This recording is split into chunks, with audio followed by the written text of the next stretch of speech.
This is Canadian Forces Base Gagetown, one of Canada's finest military bases, and a workplace committed to maintaining high standards of health, safety, and environmental protection.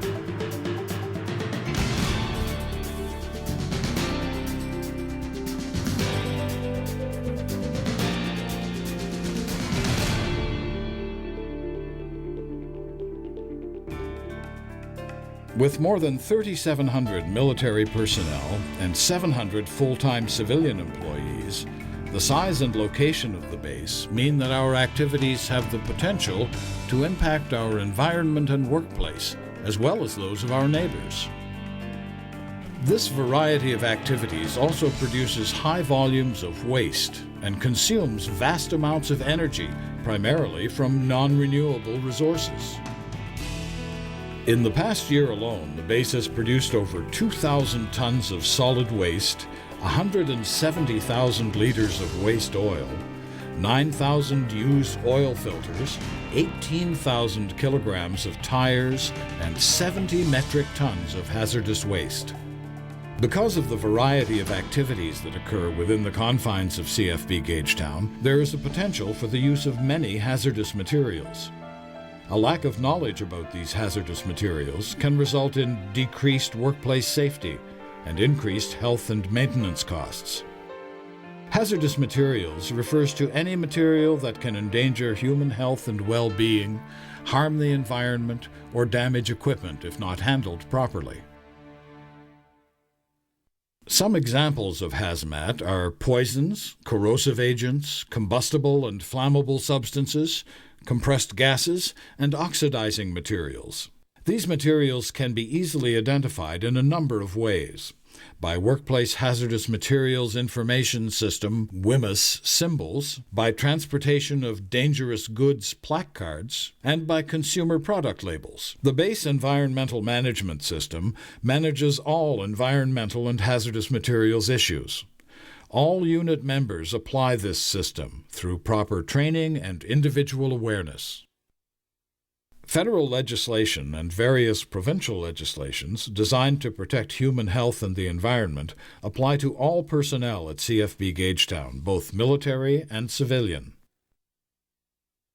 The law holds each individual personally responsible and liable for any damage to the environment that may occur in the course of his or her duties.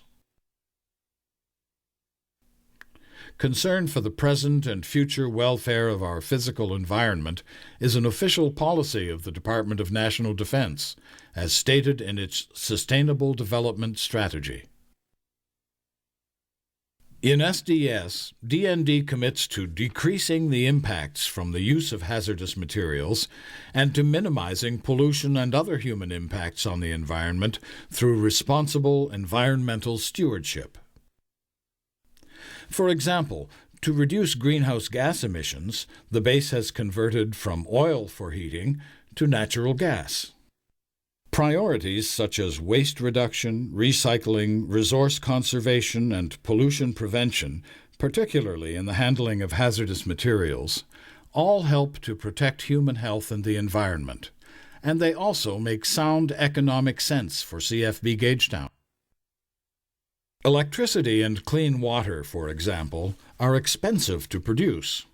The more wisely we use such resources, the lower the cost, both in economic terms and in terms of environmental impacts.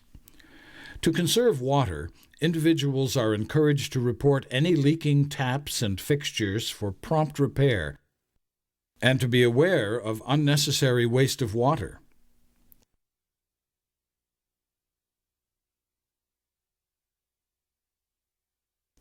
To conserve energy and reduce greenhouse gas emissions, CFB Gagetown has initiated a program to cut our consumption of energy by 20% per year. As part of this program, personnel are encouraged to develop energy-wise habits. Turn off lights when you leave a room for more than 15 minutes. Turn off your computer and office equipment when they are not in use. Close windows and doors in air-conditioned rooms. Do not disable the Enter Star feature or idle mode on computers. and use vehicles more efficiently. Long periods of idling are not conducive to good energy conservation and do not comply with DND's anti-idling policy. Small actions like these add up, with the potential for big economic savings. The benefits of wise energy use are obvious. It's the right thing to do.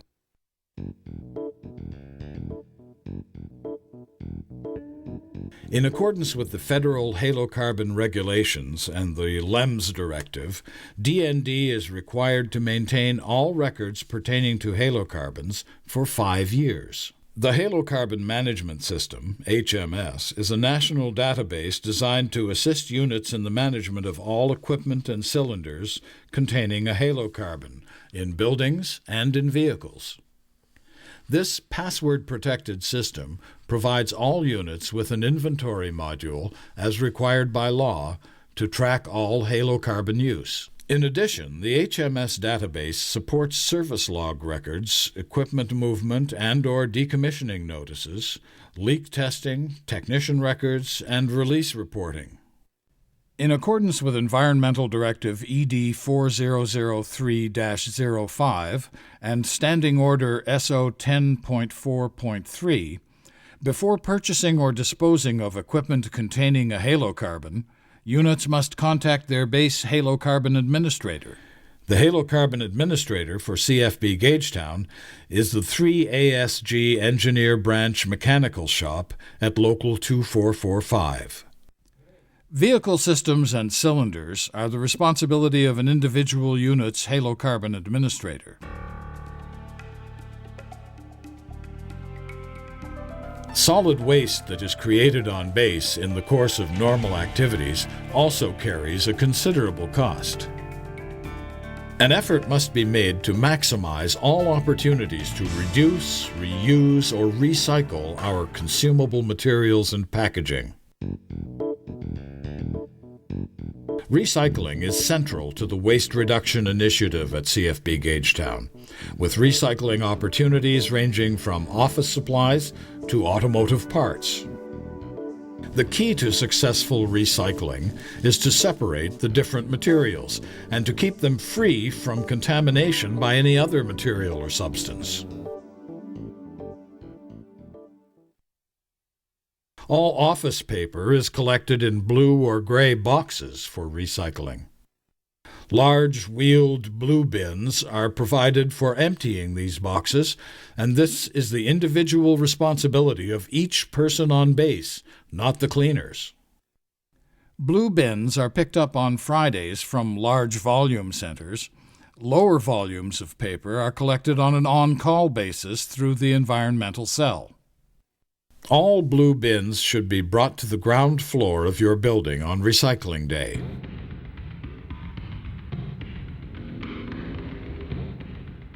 Cardboard boxes must be broken down flat to take up less volume and placed in the covered containers provided.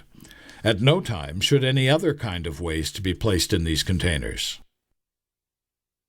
It is important that these bins, as well as the solid waste dumpsters, remain covered to prevent the entry of rainwater or the accidental dumping of other types of waste.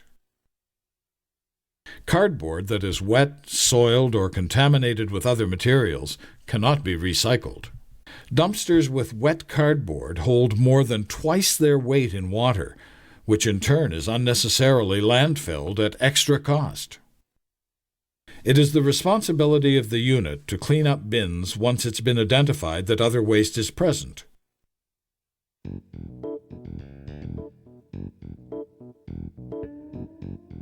Refundable beverage containers are to be returned for recycling. Remove the caps from refundable beverage containers. Rinse them and place them in the red containers provided. When the collection containers are full, it is the unit's responsibility to take the containers to the redemption center. Printer toner cartridges are to be returned to the supplier for recycling by dropping them off to your unit's IT personnel. Various programs exist for recycling inkjet cartridges. Contact the 3ASG P2 officer for details. All used tires are to be returned to the 3ASG Hazardous Waste Depot at Building B10 for recycling. They are never to be thrown away as solid waste. All waste wood pallets, broken or usable, are to be returned for recycling and stacked in the designated area behind Building B10. They are never to be thrown into the scrap wood waste bins.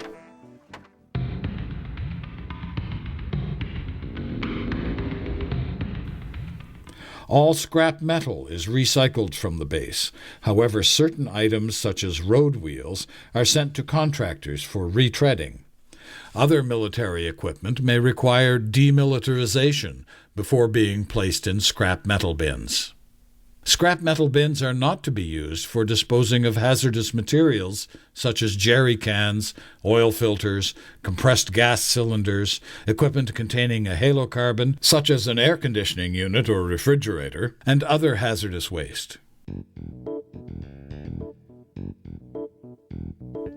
All batteries are to be treated as hazardous material, separated according to type, and returned through your unit point of supply to the 3ASG Hazardous Waste Depot.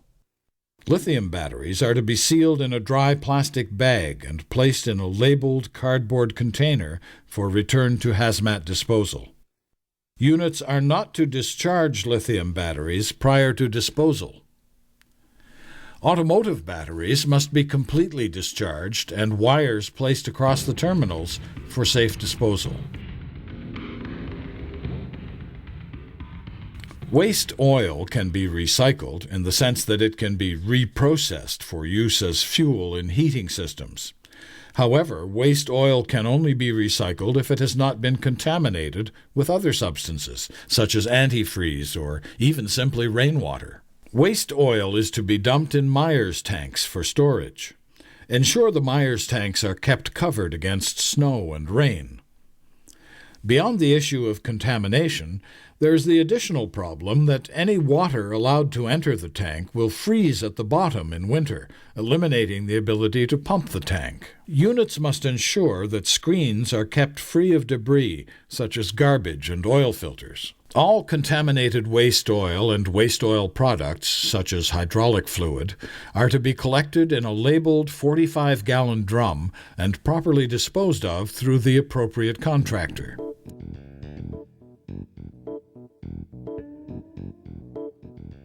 Crushing oil filters is an effective way of reclaiming used oil and also allows the filter to be sold as scrap metal. Drums can be obtained by calling the 3ASG Hazardous Waste Depot at 4385. Drums are picked up on a regular schedule at high-volume locations. Others may call for pickup as required. The drums provided for oil filters are to be used for oil filters only, not oil cans or gas line filters.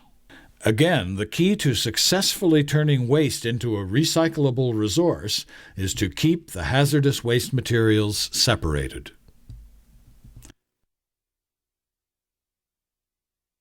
POL is a significant issue at CFB Gagetown because it poses a very real threat to the environment. Because of the large volume used on base, it offers a cost-effective opportunity for recycling.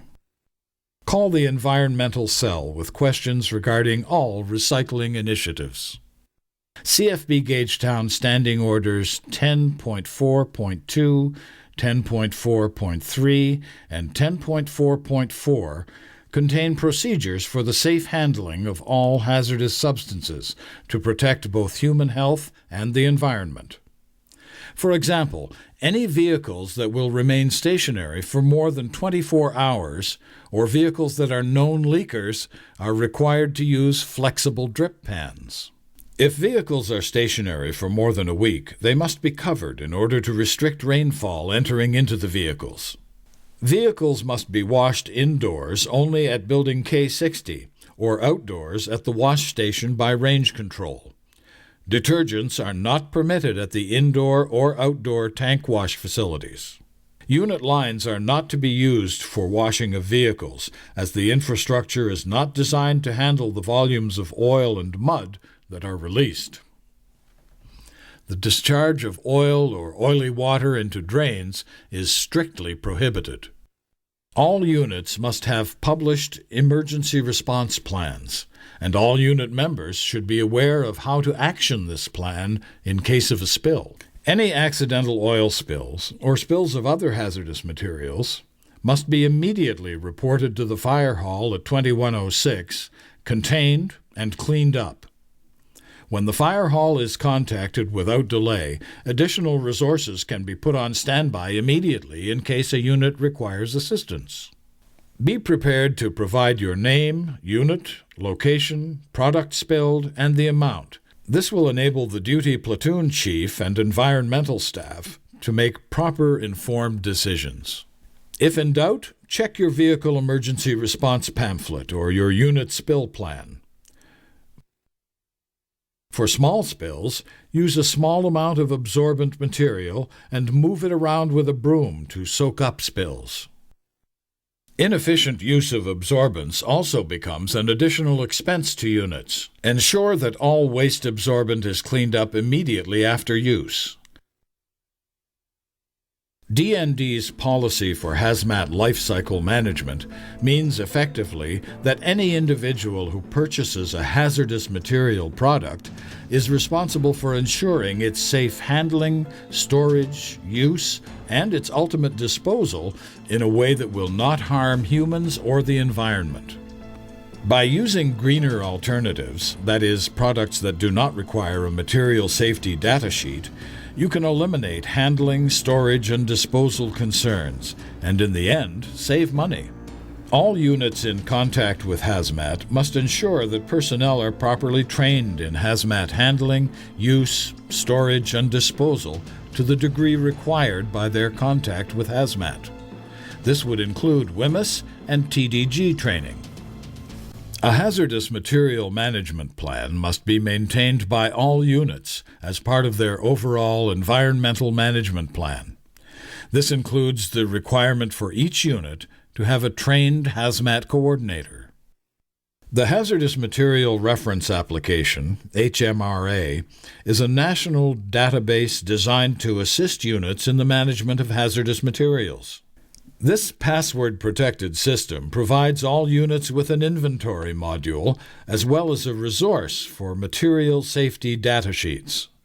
In addition to providing an inventory module as required by law, the database supports storage requirements, emergency response information, and reporting procedures.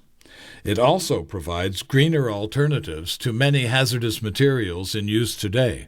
Procurement of hazmat is now controlled by either the national or local restrictions built into the HMRA database. Purchasing of hazmat not found in HMRA must be pre-approved by the 3ASG hazmat officer. Proper use of the HMRA database will assist all units in meeting the requirements of the Environmental Directive ED 4003-9 Hazardous Materials Management Plan and the Department's Sustainable Development Strategies. Any unit representative who purchases a hazardous material must obtain that product's Material Safety Data Sheet, MSDS, from the supplier at the time of purchase. In case of emergency, MSDS sheets for each product are kept readily available close to the storage site, as required by law, in hard copy as well as through the National Hazmat Reference Application. Special handling requirements and information on health implications are also available through the Hazmat Reference Application.